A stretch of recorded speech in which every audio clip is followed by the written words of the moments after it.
La humanidad siempre ha sido caminadora y se va de un lugar al otro.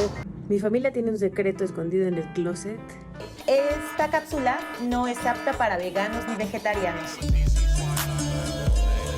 Cuéntenos cómo nació el proyecto, los murales de playas de Tijuana. Hoy me acompaña en estudio Gerardo Arreola, él es colega periodista. Música clásica por una vez en Calle 11.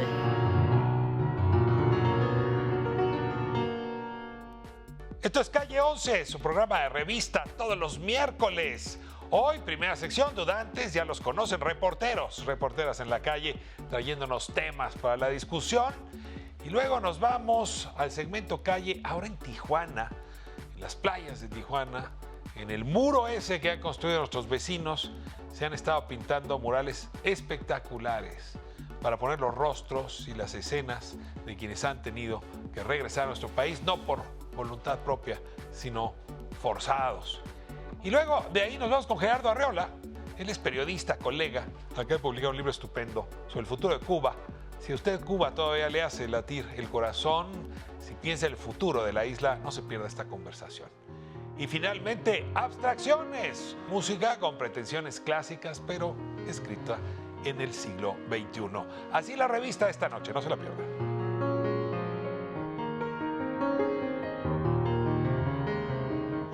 Bueno, pues entramos al segmento favorito de la audiencia, las dudantes. Ixchel, ¿cómo estás? Hola, muy bien, por acá ando. Por acá. Buenas noches. Buenas noches, Magdala. Buenas noches, ¿cómo estás? Don Miguel, hace rato que no le vemos. Buenas noches. Aquí andamos muy bien, muy contentos. Bueno, vamos a arrancar con los hallazgos de esta semana. Ixchel nos trajo a la abuela de recuerdo y sí me hizo pensar, no se los voy a negar. A ver, corren los videos para no presentarlos y quemar su discusión. Mi familia tiene un secreto escondido en el closet que ahora puede causar mucha repulsión y animadversión. Pero en una época era bastante común en ciertas personas bastante privilegiadas. Se los voy a platicar y se los voy a enseñar. Ustedes no están para saberlos, pero esto es algo que rescatamos de la casa de mi abuela, una de las mujeres más importantes de mi vida, que la verdad no me atrevo hasta la fecha a deshacerme de él. No solo no es algo que yo no me pondría, sino que además me causa mucho conflicto que esté hecho de animalitos. Es un abrigo de piel de algún animal que en algún punto estuvo vivito y coleando y le quitaron la piel para que las señoras de la época se vieran muy nice en sus fiestas. Y yo no me he atrevido a deshacerme de él justo por eso, porque es un recuerdo de mi abuela, pero también un recuerdo de una época. Pero también creo que a veces este tipo de recuerdos deberían de ser borrados. ¿En qué momento los seres humanos decidimos que éramos superiores a los animales y que podíamos vestir sus pieles y matarles más allá de por mera supervivencia, por lujo? ¿Ustedes qué piensan? Hola familia de Calle 11. Hoy es una mañana de esas muy bonitas de domingo en las que nos vamos a castigar con una rica y deliciosa barbacoa. Quiero advertir que esta cápsula no es apta para veganos ni vegetarianos. Este es mi rostro antes de desayunar. Compartir un buen consomé y 2 taquitos de espaldilla con la familia es, en muchos casos, un ritual. Este es un platillo que sabe a domingo, que sabe a viaje en carretera, que sabe a Hidalgo, que sabe a pulque, pero que también sabe a familia. Ándale, y mi mamá, todavía no es mediodía y la señora ya está diciendo salud. Y esta soy yo, después de 2 taquitos de espaldilla y un consomé. Me surge una pregunta un tanto filosófica. ¿Existe el taco por sí mismo o existe el taco en relación a la salsa que lo acompaña. Yo soy fanática de la salsa roja que podemos encontrar en la mayor parte de puestos de barbacoa en nuestra ciudad. Y bueno, amigos de Dudantes, platíquenos ustedes qué sabores hay en sus calles, a qué saben las calles de su colonia. Como en Volcán, vienen todas las dudas juntas. La primera, sí, fundamental, esencial, que define a las personas. ¿Maciza o surtida? Maciza. Yo maciza. Surtida. Yo también 100%. Yo maciza, solo surtida cuando son carnitas. En barbacoa sí maciza. Poquito cuerito, en fin, yo la verdad es que sí. Surtida de campechano. Sí, yo me voy con Miguel. Yo era más maciza, pero creo que con la edad me he vuelto más surtido. Bueno, a ver, es la primera. Y la segunda, pues sí, tengo una duda, Excel. ¿Ponerse un abrigo de bisón o ponerse una chamarra de borrego? ¿Cuál es la diferencia? O sea, los dos son animales, los dos animales bonitos, ¿no? Una, pues, se las comió Magdala, ¿no? Luego ya que sobró la pielecita. Es decir, ¿dónde está la línea? Porque el bisón no se lo come uno, pero el borrego sí, la vaca no, sí se la come uno, entonces también la chamarra de piel. ¿Dónde sí, dónde no? O puros animales bonitos son los que hay que cuidar. Yo la verdad es que más bien he decidido no usar ese tipo de ropa y donde más me costó trabajo es en los zapatos, por ejemplo, ¿no? Que muchos zapatos están hechos de piel, entonces, o las bolsas, pero en los abrigos sí, ni de borrego, ni de bisón, ni de nada, ni de piel, justo por eso, pero pues es una decisión que tomé tiempo después, ¿no? Al principio ni siquiera me lo cuestionaba. Y tener eso en el closet, la verdad es que sí me da una cosita, pero también pues al final es un recuerdo muy importante de mi abuela, que además seguramente mi abuela juntó mucho tiempo, dinero para poderse comprar ese abrigo porque no era una persona muy adinerada. Y pues me da cosa deshacerme de ese recuerdo, pero entiendo de dónde viene y no estoy tan segura que estoy de acuerdo, como decía, en esta superioridad del ser humano. O sea, una cosa es, incluso, bueno, los veganos y las veganas ni siquiera se los comen, ¿no? O los vegetarianos, pero yo creo que una cosa es comérselo o comerse a los animales porque pues tenemos que comer y necesitamos proteínas, yo voy más por ahí, y otra es quitarles la piel para ponernos pues si ya te los encima comiste, y vernos guapas. Si ya te los comiste, te quedó la piel, o sea, o va a la basura o va al abrigo, ¿no? O haces una manta o te lo pones de suéter. Pero no siempre, no siempre. La raya No está siempre es así, confusa, a veces ¿no? solo se los mata para la piel. Eso. O sea, si solo se les mata para la piel, dirías no. Pero si es la sobra de la barbacoa, sí. Sí. Pero además a los borregos la lana los rasura. Tienes razón, ahí no les hacen. Tienes razón. A ver, Miguel. Ahora, luego sí con el borreguito si haces también bolsas de borrego, ¿no? A ver. También. Solo los dejan encueraditos a los borregos para que tengas tú tu chamarra así calientita. Pero a ver, Miguel, ¿surtida o maciza? No, pero ¿cuál es tu opinión frente al tema? No, yo creo que sí hay un tema con el sufrimiento animal que nos queda muy lejos y sobre todo el innecesario. Es un planteamiento que también genera mucha dificultad para ser congruente o consistente, pero de saque yo te diría que comparto con Ixchel la idea de que en la medida de lo posible el sufrimiento animal que no está ni siquiera relacionado con la alimentación, pues a mí sí me causa conflicto, ¿no? Entendiendo que también tenemos mucha distancia con la comida, o sea, no sabemos cuál fue el proceso, no sabemos cómo funcionan los rastros, no sabemos cuál fue el proceso de crianza, ¿no? De los animalitos, pero bueno, pues por lo menos trato de acercarme con esa sensibilidad a la idea de no usar objetos cuya piel de animales fue solamente eso, ¿no? O sea, el animalito solo aportó su piel y nada más. Que a mí donde me queda muy clara la línea divisoria, Excel, es también objetos de la abuela, figuritas de marfil, ¿no? Híjole. O sea, la ostentación, ahí sí a costa de un animal que nada más sirvió para digamos, ofrecer sus colmillos, ¿no? Creo que ese extremo sí dice muy bien que no. Y luego, pues del otro lado, si sobra, pues aprovecharlo, pero no, y creo que ahí coincido contigo, ¿no? No si fueron criados justamente para quitarles la piel y despellejarlos para un hombre o una mujer utilizaran un buen sombrero de fieltro. A ver, cierras tú, Magdala, con el tema. Pues disfruté mucho ese taquito de barbacoa y ahora que estamos en esta discusión estoy sintiendo así un poco de revolutura en mi estómago. Entonces, pero sí, estoy de acuerdo con lo que ha dicho Isheli y Miguel, que ahí está la línea entre esto que es para los alimentos y otras cosas que ya son más de lujo o accesorias, de las cuales sí podemos prescindir. Y en ese sentido también pensar, por ejemplo, en el maquillaje, en los productos que utilizamos para el cuidado de la piel, el cabello, pues que muchas veces esos también son probados en animales y que ya decía Miguel, pues no nos imaginamos siquiera los niveles de crueldad que pueden sufrir los animales. Y bueno, lo otro es que sí, soy fan de la barbacoa y todos los borregos de Texcoco les pido una disculpa de antemano.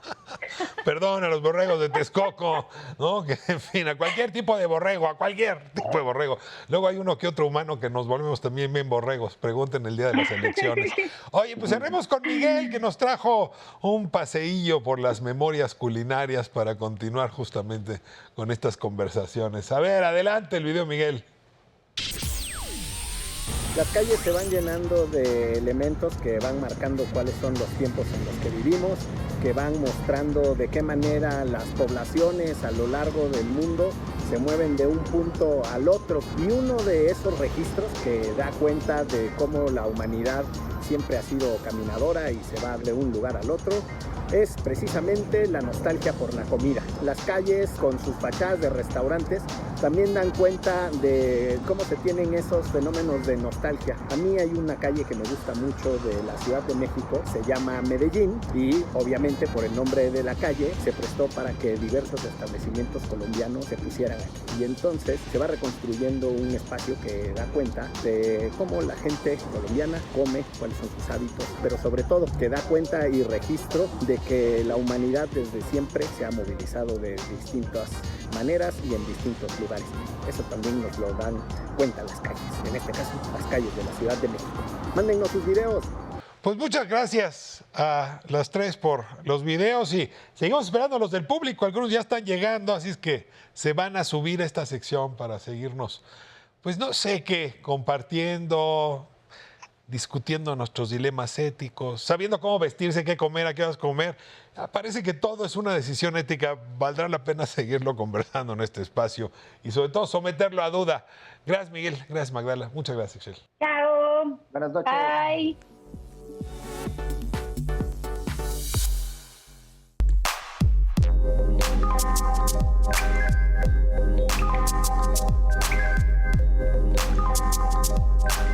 Quien ha pasado por la ciudad de Tijuana, no hay manera en que no haya visto este muro inmenso que arranca desde las playas de Tijuana y luego va corriendo hacia la garita de Otay y se sigue de largo. Y estuve yo, por cierto, hará cosa de un mes y me sorprendió ver cómo ya el mural mexicano se estaba apropiando de ese lugar espantoso que es ese muro. Dejaba yo pensar en Trump, que decía ese muro inmenso, grande, pues está haciendo un bello muro justamente porque hubo quien le puso historia, le puso color, le puso significado a esa división.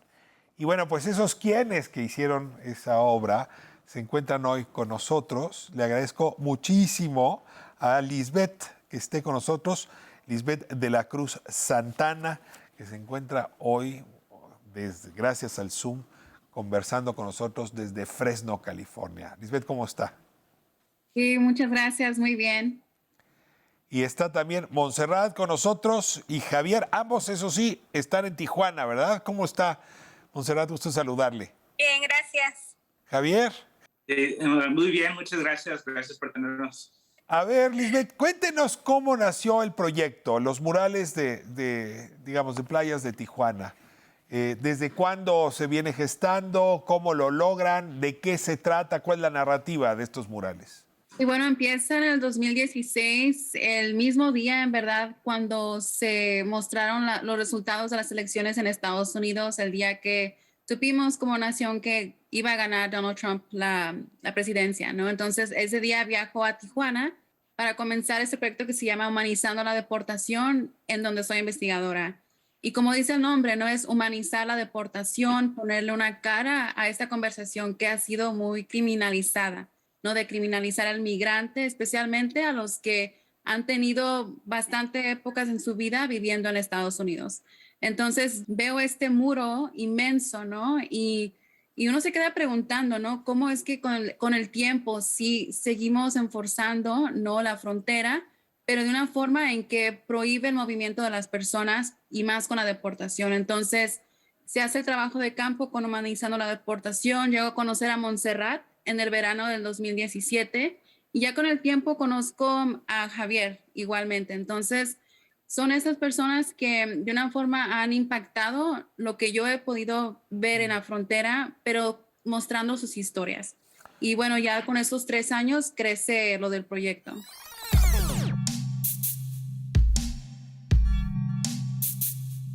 A ver, Montserrat, esa valla lleva creciendo en estatura y en su largo desde hace ya muchos años. Y nadie había logrado humanizarla, más bien era justamente el símbolo de la deshumanidad. Cuénteme de este encuentro, primer encuentro entre Lisbeth y usted, Montserrat. ¿Cómo ocurrió, cómo vivió usted la propuesta? Y pues yo conocí a Liz por este proyecto de Humanizando la Deportación. Ella se acercó que si yo quería contar mi historia acerca de lo que he vivido de la deportación. Empiezo a contarle un poco y me comenta que si quiero ser parte del proyecto del mural y le dije que sí, quería ser parte, que lo importante aquí era no tener simplemente como a números de deportados, sino tener rostros, que era lo importante, mostrar las caras de las personas que estamos deportadas. Esto quiere decir que usted vivió en Estados Unidos, Montserrat, y que a usted le tocó vivir justamente esta represión que significa ser arrancada del lugar donde uno está viviendo, de su propia casa, su propia familia. ¿Cómo le ocurrió a usted esa deportación? Yo viví en Estados Unidos por 11 años. Yo viví violencia doméstica y a causa de la violencia doméstica yo salgo a México. Yo intento regresar a Estados Unidos indocumentada. Y fue cuando pues también me agarraron y me dieron deportación. Estuve en un centro de detención por un mes y pues sí recibí mi castigo. Ahorita no puedo regresar a Estados Unidos porque me dieron castigo por 20 años, pero estoy peleando por lo que es la visa U. ¿Dejó familia allá? Sí, dejé mis 2 hijas. 2 hijas se quedaron allá. ¿Y no ha habido manera de buscar la reunificación con ellas? Estamos en eso, tengo 10 años de no verlas, tuve mucho tiempo de no saber de ellas ni comunicación. Ahorita tengo comunicación con la mayor, que tiene 19 años. Estoy por reunirme, si Dios quiere, en mayo o en junio con ella, después de 10 años de no verla, de no poderla abrazar. Me voy a reunificar con ella.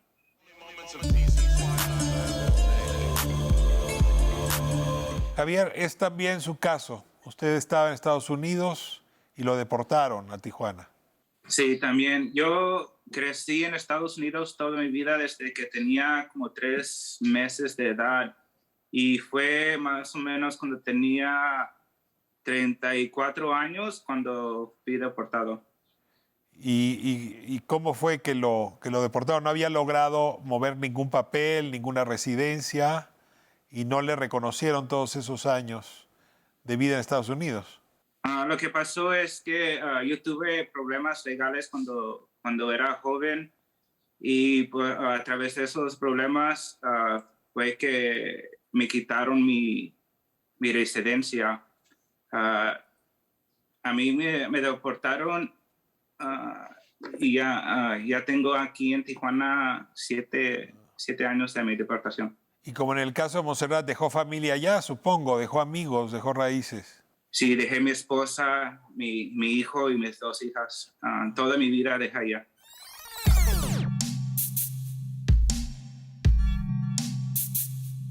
Estas son las historias, Lisbeth, que se cuentan en las playas de Tijuana, en los muros. son rostros de personas, además con esta idea que me parece genial, donde hay un QR, donde puedo enterarme de la biografía de quienes han padecido pues este ingrato trato, digamos, con la migración. Cuéntame un poco cómo empezaste a armar estas historias, cómo están narradas, qué es lo que yo me encuentro con el QR y hasta dónde, cuál es la ambición de este proyecto, cuántos rostros, cuántas biografías han pensado que podría contener estos murales de las playas de Tijuana. Sí, bueno, entonces ahorita en el momento son 15 rostros los que las personas pueden ver y tenemos como más de 300 códigos QR, ¿no? Entonces, the QR codes. Y bueno, ya como lo mencionaste, ¿no? Entonces las personas escanean este código y pueden ver y escuchar fotos, la voz de la persona que te están contando, ¿no? Lo que vivieron con la deportación. Y de una forma, informar, ¿no? Todas las dinámicas que llevan a que una persona como Javier, ¿no? Que creció en Estados Unidos y aún teniendo residencia permanente, pudo ser deportado. Entonces, como de una forma informar en verdad quién es vulnerable a la deportación. Entonces, si uno ve una historia, puedes ver fotografías personales, tal vez desde la infancia y ya después en la vida en México en este caso, pero también sus propios argumentos, ¿no? De lo que ellos desean que ocurra en cuestiones de migración. Alice, este no es tu caso. Quien migró fue tu padre. Y tu padre en la época de Ronald Reagan obtiene la nacionalidad, si no me equivoco, en tus datos biográficos. Tú naciste allá, tú eres segunda generación. Muchas personas de la segunda generación, utilizar el término, miran para adelante. O sea, ya no voltear atrás, ya no tocar las heridas, ya no meter el dedo en la llaga. Y sin embargo, tú decidiste volver a tus raíces para rescatar estas historias y para señalar justamente la violencia que se ejerce contra los migrantes. ¿Por qué, Liz? ¿Por qué hacer esto tu misión? Y bueno, también tiene que ver mucho, ¿no? De que sí vengo de una familia migrante, extensión de mi familia es indocumentada, incluso como mis primos, hermanos, pero también porque en ese tiempo que estaba trabajando humanizando la deportación, mi papá pierde su residencia. Y era como que estás aprendiendo de las historias de otras personas y ves lo que puede posiblemente pasar. Entonces, a ver, perdón, entonces no entendí. ¿Tu padre obtuvo la residencia en los años 80 y se la quitaron en 2016? Se la trataron de quitar, sí, en el 2017. ¿Por qué? Entonces, estábamos peleando eso. Eran por cuestiones de, se puede decir, utilizando como estos términos, ¿no? Raciales y cosas que de una forma yo trataba de explicarme a mí misma, ¿no? Entonces, como ver que no todas las personas que son deportadas es por un crimen o por, se puede decir, violaciones a las leyes de inmigración, sino por otras cuestiones igual.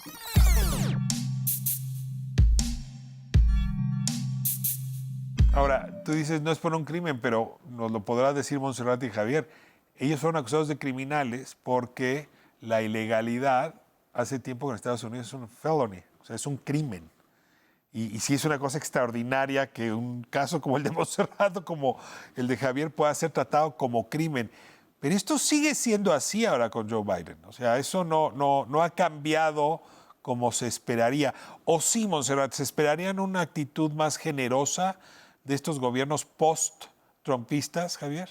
Nosotros tuvimos muchas esperanzas con el nuevo gobierno de Biden. Nos prometió mucho, pero no ha cumplido, hasta este momento no ha cumplido con ninguna de sus promesas. Siempre es lo mismo, se aprovechan con el voto latino, nos prometen reforma migratoria, pero al último no cumplen. Montserrat. Pues esperemos que sigan cambiando las leyes y que en esas leyes nos puedan contar a los que estamos fuera, porque también contamos. No por el hecho de que no estemos dentro de Estados Unidos ya no existamos, pero sí existimos. Estamos aquí en México con la esperanza de poder regresar y que haya una nueva ley para nosotros. Pues esos 15 rostros, ojalá y sean 1000 rostros, Liz. Es un proyecto espectacular. Me llamó mucho la atención cuando lo vi. La verdad es que no pensé que fuese a tener yo el privilegio de poderte entrevistar hoy, de entrevistar a Montserrat, de entrevistar a Javier. Y pues ojalá y cada viaje me toque ver más QRs y más biografías y más historias. Gracias. Les agradezco muchísimo a los tres por estar aquí en Calle 11, esquina con las playas de Tijuana.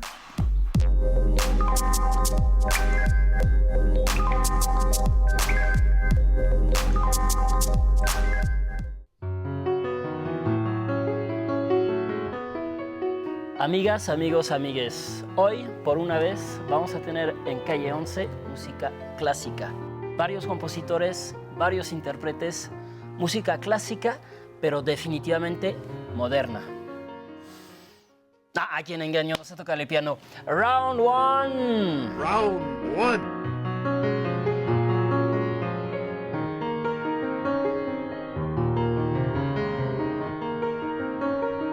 Buenas noches, bienvenidos a Calle 11 Argentina. José Luis, Mario y aquí en la pantalla grande el Dr. Evil en un volcán en medio del Pacífico. ¿De dónde te conectas, Manuel? Desde Vilnius, Lituania. Vilnius, Lituania. ¿Qué tal está la situación allá? ¿Tranquila? Pues no del todo tranquila, pero normal, sí. Ahí va, ahí va. Estamos aquí por un disco que sacaron el año pasado, que se llama Abstracciones. Pocas veces aquí en Calle 11 y pocas veces en la televisión pública tenemos música que podemos calificar de clásica, ¿no?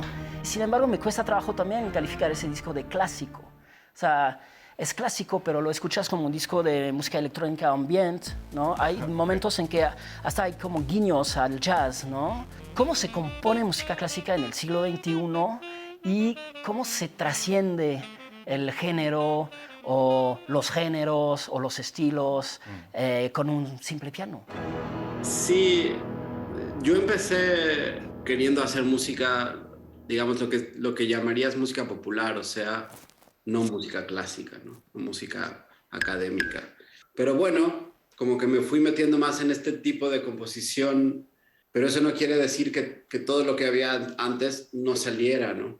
Mi música siempre tiene ahí un dejo de, pues quizá que hasta de lo que uno escuchaba de adolescente, ¿no? Eso nunca puede dejar de salir. Y bueno, también lo que escucho ahora, y también como las inquietudes musicales de uno. ¿Y qué escuchan ustedes? ¿Sí escuchan un poco de electro? Sí, bueno, no, claro. Pues, bueno, en mi caso sí. Yo escucho todo tipo de música. Regional, obviamente música mexicana. Esa no la he sentido demasiado en Abstracciones. No, porque creo que tampoco expresas todo en todo momento. No claro. sé si me explico, ¿no? La música clásica, a partir del siglo XX y ahora XXI, ha tenido la búsqueda de romper ciertos estereotipos, sobre todo la tonalidad, que no es el caso de este disco. Este disco todavía pertenece, hay ciertos atisbos de la tonalidad. Entonces, para nosotros es un poco estar jugando con las reglas del juego anteriores, pero en un contexto contemporáneo, porque esas reglas no están caducas en este momento. Siguen teniendo una vigencia en tanto que nos comunican emociones, en tanto que para mí es mucho más fácil a veces conectar con ese lenguaje posttonal que tiene ciertas, que es un poco elástico, como fue con Wagner, como fue con Ravel, pero sin llegar al extremo de Schoenberg, donde ya uno se siente completamente perdido. Entonces estamos rescatando este modelo posttonal, sin llegar al extremo de las vanguardias musicales, pero recuperando cosas contemporáneas, como bien dices, como el jazz, y de ahí es el punto de fuga, retomar cierto lenguaje posttonal, yo diría. Posttonal más no atonal. Exactamente. Exacto.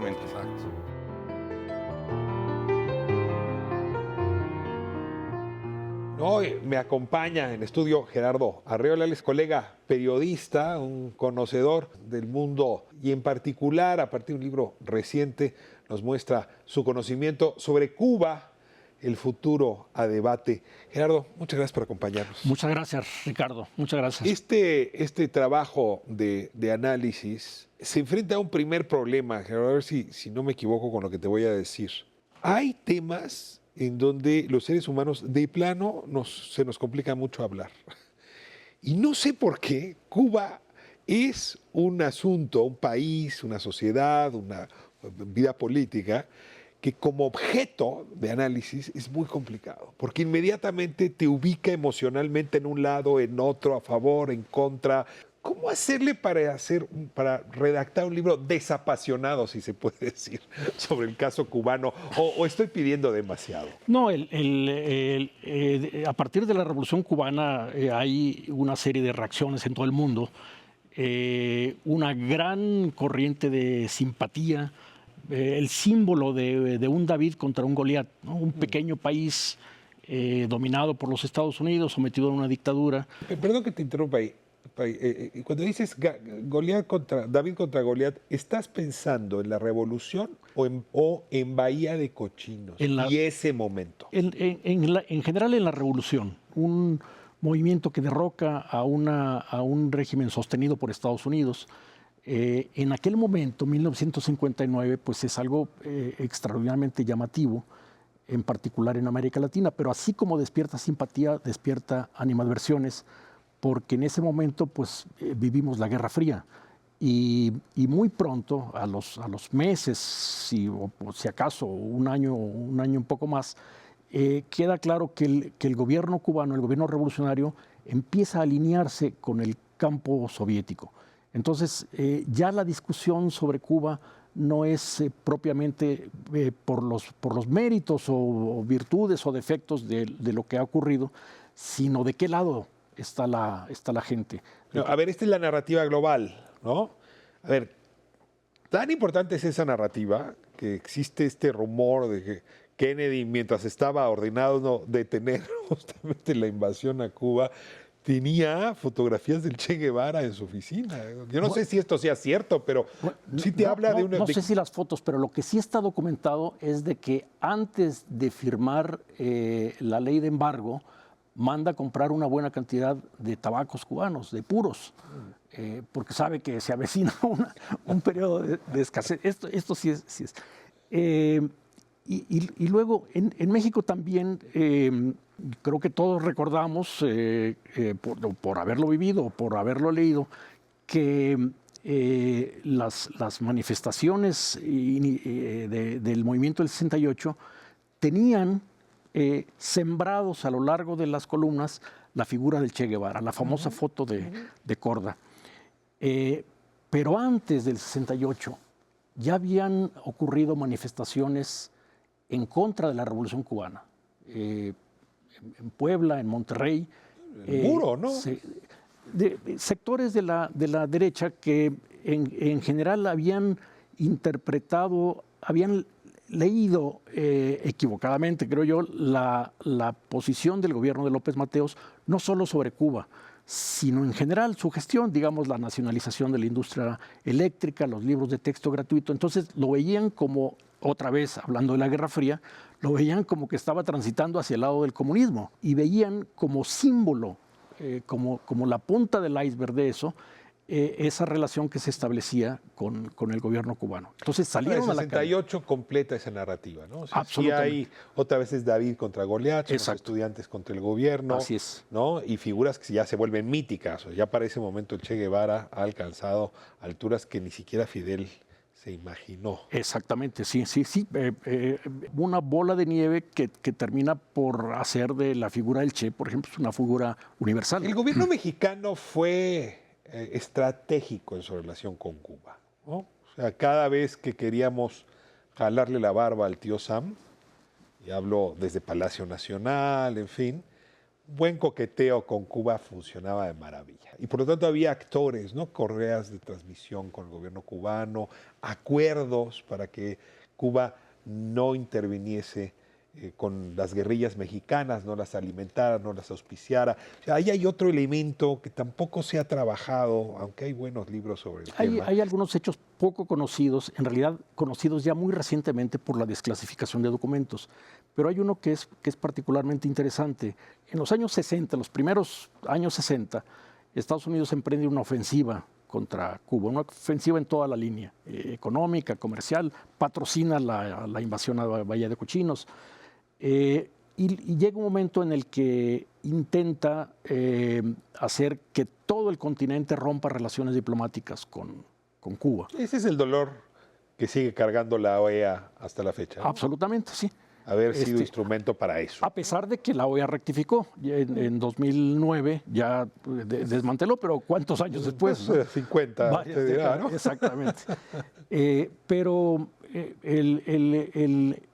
antes de una de las reuniones de la OEA, la reunión del año 64 que se celebra en San José, Costa Rica, México llega a un acuerdo con Brasil y con Estados Unidos para conservar la embajada en La Habana. está bien que todos van a romper bajo la presión norteamericana, pero Estados Unidos y Brasil dicen es mejor tener a alguien porque es alguien que nos va a informar de lo que pasa realmente y alguien que va a saber las cosas porque está en el terreno. Esto es un acuerdo que se llega a un cierto nivel del cual, por ejemplo, el presidente Johnson no estaba enterado en el primer momento. Y hay testimonios de que en algún punto en el que va a entrevistarse con Díaz Ordaz, ya presidente electo, plantea de que si no sería necesario mostrar la incomodidad de Estados Unidos porque México está manteniendo las relaciones con Cuba en contra del acuerdo de la OEA. Y su secretario de Estado, Dean Ross, le explica todo esto. Todo esto está grabado en la Casa Blanca. Entre Dean Ross y Johnson. Entre Dean Ross y Johnson, exactamente. ¿Y qué le dice al presidente Johnson? Y Dean Ross le explica este acuerdo. México puede ser la tercera vía, puede ser... Es que llegamos a un acuerdo con México para que se quede, para tener ojos cercanos que nos puedan informar y tener la visión directa de lo que está pasando en realidad en Cuba. La desclasificación de documentos siempre es una delicia para nuestro oficio. Absolutamente. Gerardo, vamos a corte y desde luego lo único que me interesa aquí es convencer a la audiencia para que corra y compre el libro de Gerardo Arriola, Si Cuba le importa, y es que es muy difícil siendo mexicano que Cuba no importe. Vamos a corte y regresamos.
Amigas, amigos, amigues, seguimos con Abstracciones en Calle 11, Round 2. Round 2. El Round 2. Música clásica por una vez en Calle 11. ¿Cholo o mal acompañado? Más vale cholo que mal acompañado. ¿Para quién? La pregunto porque como compositor, como compositores, ¿cómo se escoge a un intérprete? Cuando están pensando, imaginando la obra, están pensando en quién la va a tocar y eso influye sobre lo que quieren que esa persona en particular toque. Idealmente creo que sí. En este caso, cuando escribí Sierva Blanca, en un inicio yo no tenía idea quién la iba a tocar. Pero ya cuando la terminé, alguna vez hicimos un concierto de Harry Potter, me acuerdo. En el Auditorio Nacional hace tiempo. Años. Y conocí a ella argentina. Dije, ella es. Debe de ser ella. Sí. Por la cualidad de la música, que hace un match perfecto con la personalidad de Argentina. Uno ya en este momento no cuestiona las capacidades técnicas, porque Argentina es una gran pianista. Entonces, más bien era el discurso que puede apropiarse un pianista o un intérprete, que no sea nada más tocar la nota, sino llevar un plano más adelante a una interpretación, a que la música suceda, viva y tenga un discurso propio. Eso solamente se puede hacer a través de un intérprete. Ahí los compositores estamos un poco limitados en el sentido de que, como un guionista, solo va a ser, la obra va a estar viva en el momento que un actor la diga. La frase la diga exactamente. O sea, justo te iba a preguntar, ¿no? Al momento de recibir esa obra, ¿hay una reescritura? O sea, en la interpretación hay una apropiación y una adaptación que es como hasta parte de un proceso de finalizar la escritura de la pieza. Pues sí, definitivamente creo que uno como intérprete siempre va a tener sus propias ideas cuando ve una partitura, lo que se imagina, ¿no? Por ejemplo, yo le daba algunas ideas. ¿Sabes qué? Me gustaría que esta parte hiciéramos un retardando, ¿no? O fuera más rápido, o más, más fuerte, ¿no? Y él tomó algunas ideas mías, me aceptó algunas, no puedo decir que todas, pero realmente pues fue una gran ayuda ir como trabajando de la mano de él. Y sobre todo que cuando él me contactó, me mandó la música, bueno, yo no lo conocía como compositor, sino que vi la partitura y para mí fue una música tan bonita que dije, tengo que hacerlo, o sea, tengo que grabarlo. Y fue algo que yo quise tomar para mí porque me llegan de repente muchas composiciones, ¿no? Y pues uno como intérprete no puede tocar todo, ¿no? Sería una locura tocar todo lo que le llega, pero sí vas escogiendo, ¿no? Lo que más te gusta, porque definitivamente uno se tiene que conectar con la música para poder interpretar y para poder pues transmitir al público, ¿no? Lo que uno está sintiendo al tocar. Si uno no se conecta con la obra, no tiene caso, ¿no? Que uno la toque. Y para mí Sierva Blanca fue una obra maravillosa que dije, esto lo tengo que hacer.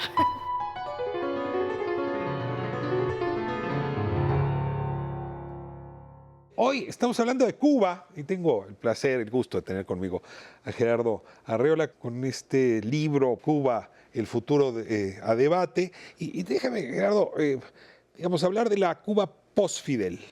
Merecemos entender qué es lo que está viviendo cotidianamente las personas en Cuba, cómo está su economía, cómo están las libertades, ¿no? Entonces yo te rogaría una fotografía, si quieres, al día de hoy, sobre dónde está la isla y luego podemos regresar a algunos aspectos históricos más recientes post-Fidel Castro.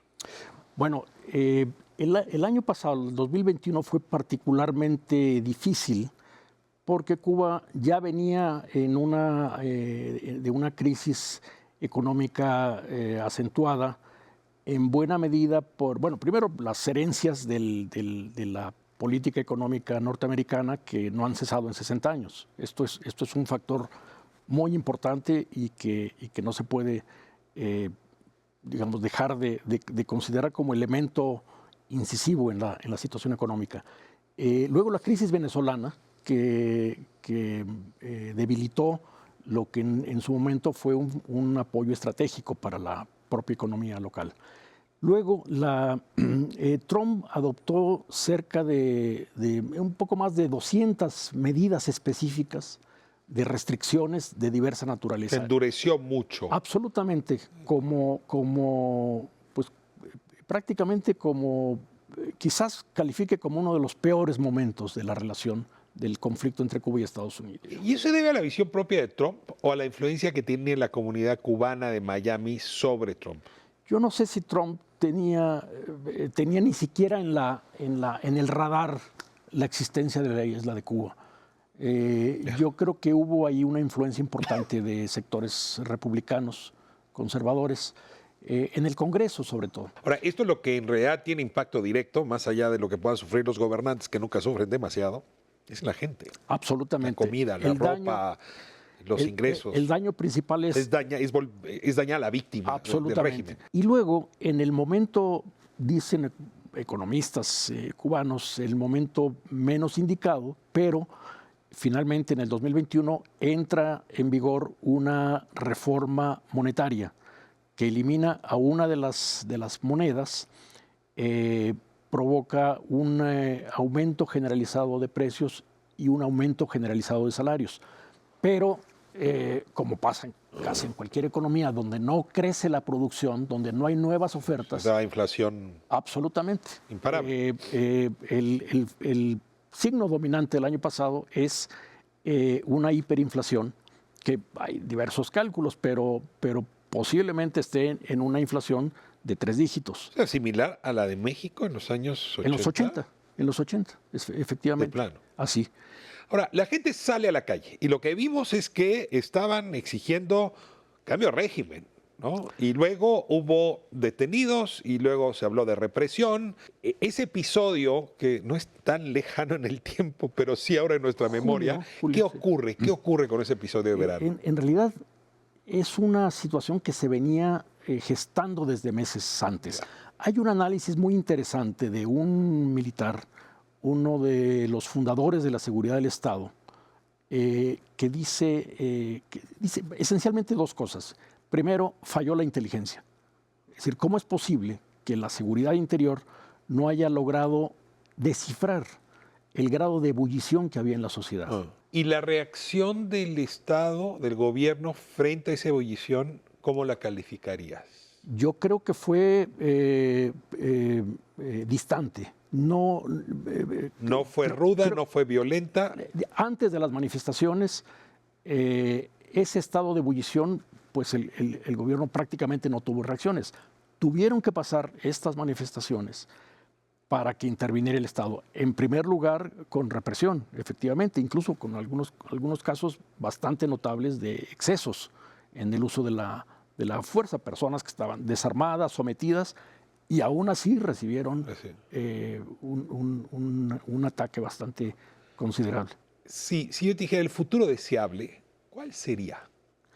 Yo creo que en los propios cubanos, sobre todo en la academia y en muchos escenarios de la discusión pública en Cuba, que ahora es muy rica, hay algunos tópicos importantes.